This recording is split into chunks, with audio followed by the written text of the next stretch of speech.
We've just had a look at the 6 governance principles that describe the requirements for a governance system.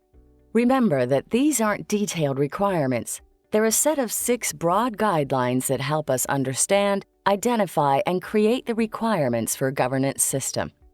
COBIT 2019 also defines 3 principles for a governance framework, which are there to be considered when we build a tailored governance solution or governance system for the enterprise.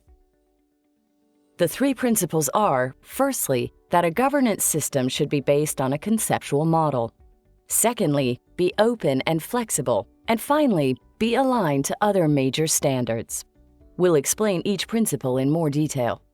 Let's start with the first principle. At the heart of the COBIT framework is the conceptual model. The model helps identify key components, and the relationships between the components help ensure consistency and facilitate automation. The second principle is to be open and flexible.